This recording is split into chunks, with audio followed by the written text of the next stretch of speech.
In the last part, Lloyd saved everyone from the undead orcs, and now was going to Namrin to find more clues about the one who was behind it. At Frontera County, around 10 kilometers to the north, there is a sludge disposal plant. Lloyd asks Padong to lift the lead. As he does so, Lloyd requests Solitas to come forward and do his job. Solitas used his powers and lifted the human feces, rolls them up, transformed into his dragon form, and burns down the feces with his terrifying fire breath. Lloyd tells him soon the whole world will eventually come to know the story of a dragon who gladly used his powers for the sake of humanity's hygiene, the legend of the poop-annihilating dragon, Solitas. Solitas was pissed and tells him not to tell anyone about that. The system tells him that he has managed to build the first collective waste system for the Laurasia continent. Also thanks to him, the concept of public health is starting to be established. He receives a new title which gave him immunity to infectious diseases happening in the county. Javier asks him when was he planning on departing for Namrin. As they were walking, they saw a huge number of carts parked in front of the mansion. Lloyd had a really ominous feeling about it. The Count tells him about the marriage proposals that were rejected recently, and they all sent their daughters here as they thought that he did change his mind if he saw them in person. And he has made sure to give them a good accommodation. Also, he made a token card. Lloyd knew he was excited about this. The Count tells him it was his age to see his grandchildren, and the whole continent is wondering if there was something wrong with his eldest son. Lloyd was depressed as the system makes fun of him. Lloyd was waiting in the room and thinks that he was not really liked by the ladies but by their fathers. As the first lady entered the room, Lloyd introduced himself. The lady was surprised and instantly proposed to him for marriage, but she mistook Javier for Lloyd and asks him why is the servant sitting on the couch. Lloyd introduces himself and the girl is depressed and runs away. The second lady enters and once again the same thing happens and she ran away. Now the third lady entered the room, and Lloyd was shocked to see as she was the eldest daughter of Count Namrin, Salurin. In the novel, she was Javier's lover, but she sacrificed her life to protect the people of Namrin. She compliments him for his looks, but Lloyd knew that she has mistaken him once more. She was confused as she knew that the person sitting in front of him is Lloyd. Both of them were shocked. She tells him that she knew that he has been in a hurry due to the work in the county. She gets up and was about to leave. Lloyd stops her and asks her if they had a sudden influx of people in the county or something else. She tells him that many refugees came to Namrin because they lost their homes due to monster attacks. Lloyd was agitated and knew soon the barrier will be deployed and suck all the ma from the refugees.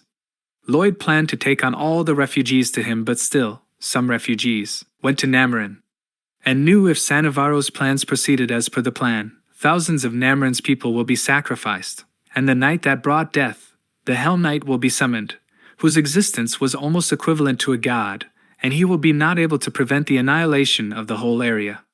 Lloyd and Javier were ready to leave for Namrin, and we see Javier holding a basket full of love letters. Javier asks Lloyd if he didn't receive any of them ever, and Lloyd confirms him. Javier sits on the ground and offers one letter to Lloyd. Lloyd rejects it and tells him to not give it to him as it belonged to him. Javier was disappointed and stressed out as Lloyd left. As they were on the way to Namrin, Lloyd asks the princess if there were any problems in the county, and tells her that there will be a major problem if they did not anchor the sides of the kingdom. The princess thanks him and tells him that he was at the point. As they reached the kingdom, the princess introduced Mr. Cannavaro to Lloyd and explains that he was the one who brought all the refugees and had been helping them ever since they were brought here. Lloyd notices the symbol on his shirt, and was now ready to take revenge for the county. At the Count's mansion, the Count welcomes them, but he mistook Javier for Lloyd as he was more of a royal than Lloyd was. The princess tells the Count that he was wrong, that Javier was not the one, and tells that the one beside Javier was Lloyd. She starts to shout at her father and took Lloyd's side. Javier was confused, but he still starts to tease Lloyd. As the princess tells the Count why they were here, we see Lloyd was about to beat Javier. Later that night, Lloyd tells Javier about the demon pattern he saw earlier on the shoulder of Cannavaro, and tells him to get evidence so that he could prove the Cannavaro was a bad guy and save Namrin County. Javier strangely looked happy, and Lloyd asks him about it. Javier tells him how hard it must be for him to be so ugly, and a fight breaks out between them. The next day, As Lloyd was sight visiting in Namrin County, he was shocked to see the same patterned shirts were being sold in the open market. Lloyd asks Javier if he found anything suspicious. Javier tells him that he was suspicious of Cannavaro as he has protected his place with an expensive magic lock. Javier thought of destroying it but was worried to be discovered right away, so he left it for now. Lloyd thinks of it and thinks of stopping everything before the barrier is deployed. He didn't know what spell is being cast on the city, as there was nothing stated in the novel. Lloyd thinks if he trained Javier to become a Grandmaster, he will become a being that can get rid of the barrier and the Hell Knight in an instant. But it will be impossible to train him in such a short period of time. Javier tells him that he will do his research and find some clues about Cannavaro soon, and asks him to show some trust in him. In order to build the anchor system at the Namrin Hills, Lloyd sends a messenger pigeon to Master Corgidus to get the work done faster. As Lloyd was going to check the details about the construction site, he hears about a beautiful lady at the distribution center, and hears praises about her body and her looks. Lloyd thinks of it, but something was off as there was nothing about a beautiful girl and is now suspicious of it, and decides to check it out by himself. As he went further, there was a huge line of people waiting to see her. Lloyd makes his way and is surprised to see Javier was undercover.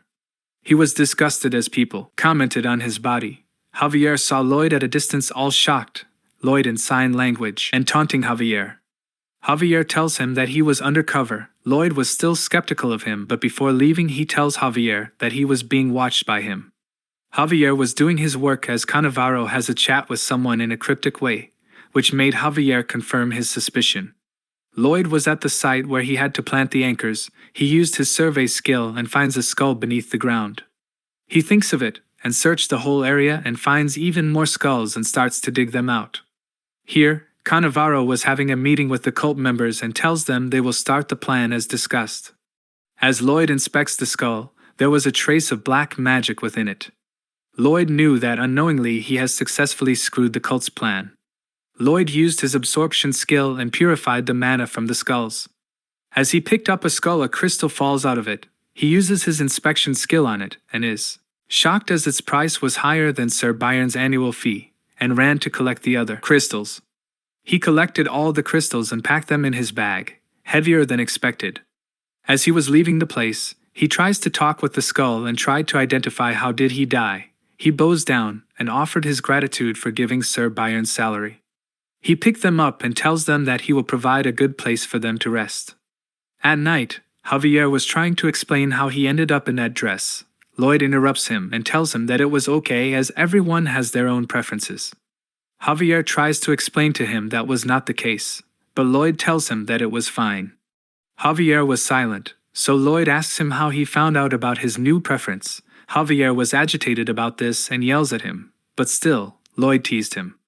Javier told Lloyd that beneath the mansion there was another door that led underground. Lloyd starts to tease about his newly founded preference, which made him infuriated even more. At the mansion, Cannavaro is shocked as he hears the news that all the skull has disappeared. Everybody has started to think that their plans were in ruins now. Cannavaro stops them and tells them he had a plan and has a grin and smile on his face, and tells them that the Hell Knight will arrive here as planned. The next day, Ms. Javier spills a water bucket. The owner asks her to go inside and dry up as some guys were staring at her body. Ms. Javier goes inside Cannavaro's mansion. Javier changed his clothes and hides his presence by suppressing his mana. Javier runs to the secret door and hides there as Cannavaro was opening the door using his magic. Javier analyzes the magic as now he was going to open the door before he left. Here, Lloyd was sitting with the crystals and was all pumped up to get more of the free money. At the mansion, Cannavaro comes out of the secret room. As he left, Javier gets to the door and replicated the same magic spell to unlock the door. He enters the room, and as he walked down the corridor, he encounters a mutated orc. Javier dodged its attack and countered it with a mana punch, but he was shocked as there was not much effect on the orc. The orc launched another attack and was successful in hitting Javier. Even though he blocked the attack, he was forced to back off. And soon many of the undead orcs started to appear. Javier drew his daggers and was ready to take them on as he has now confirmed his suspicion. As many of the orcs appear, Javier sees a bald man peeking at him. As he noticed Javier, he quickly closed the door. Javier fights and kills all the orcs and kicked the door. The bald man flew and was on the ground wanting nothing but mercy. Javier broke his leg and asked him what was Cannavaro up to. The bald guy tells him that he has no idea as he was just a hired mortician, and Cannavaro ordered him to handle the bodies in the medicine room. Javier asks him about the bodies and comes to know that all the refugees have died due to illness, but he knew Cannavaro has killed all of them. Javier breaks his other leg and was going to inform this Lloyd. As Javier reached the room, Lloyd was not present there, so he decided to secure Cannavaro first and rushed to the mortuary to find the culprits. Javier makes a flashy entrance and draws his aura sword. He was confused as there were no people in there and realized that it has already started. We see purple clouds all over the Namrin state, and Javier felt a huge pressure as if something was sucking his mana dry. He rushed outside just to see that the barrier has been already deployed, and everybody outside was being drained of mana. Javier was pissed off and thought of searching for Lloyd. At the Count's mansion, all the men were on the ground due to lack of mana. The princess rushed towards them while carrying a strange necklace, which somehow made her immune to the barrier. Here, we see the dark mage, who was all pumped up and had an evil smile as he thought that they will soon conquer the world. And out of nowhere, Lloyd interfered with him and asked him what was he doing there, as there were more than 30 people beside him who were casting some spell. The dark mage ignored him, due to which Lloyd is infuriated and once again asks him. Lloyd tells him that he was leaving as he will not talk with him, but it seems like he had some other plan in his mind. Lloyd swings his shovel and hits the mage straight in the face, and was surprised as the shovel was crooked. The mage had a grim smile on his face as he had some kind of protection spell on him. Lloyd swings his shovel with all his mana, and this time he inflicted some damage, but that was not enough. Lloyd calmed down and tried to absorb the mana from the necklace the mage was wearing, but he was unsuccessful due to another type of protection spell. The mage had a grin and smile on his face, which annoyed Lloyd. So, he asked him if he was unable to move from his place as it will disturb the barrier or something, which made the grim smile disappear, which confirmed his suspicion. Inside the barrier, Cannavaro was walking freely through the people who were asking for his help, but he kicked him in the face instead. Cannavaro was at the statue of the fallen angel and starts to perform the ritual to summon the Hell Knight. Here, Lloyd was digging something in front of the mage and was about to execute his plan. And we see, all the ground below the dark mage was removed and he was balancing himself on a little dirt. Lloyd has activated his devil mode and looked at the mage, and blown some air in his ear. Due to this, he falls to the ground. As a result, the crystal lost its magic and blew up, making the mage unconscious. Lloyd gets to the crystal and inspects it carefully. The barrier was down from one side, which makes him sure of his theory. Cannavaro noticed the disturbance in the barrier but still chanted the incantations to summon the Hell Knight, but he was soon interrupted by the princess. The princess asked him what the heck he was doing, to which he responds by launching a mana blast attack on her. But unexpectedly the princess was able to block and absorb the attack and make a huge spear of mana to attack him. Due to this, he received a huge amount of damage. The princess approached him and asked him what was he doing there. Cannavaro completes the incantations and announced to her that the Hell Knight was coming to save him. The statue of the fallen angel cracked, and the princess was shocked upon hearing this. Cannavaro was about to attack her using a dagger. But out of nowhere, Javier comes in and chops down his hand in order to save the princess. That's it for today, guys. Thanks for watching.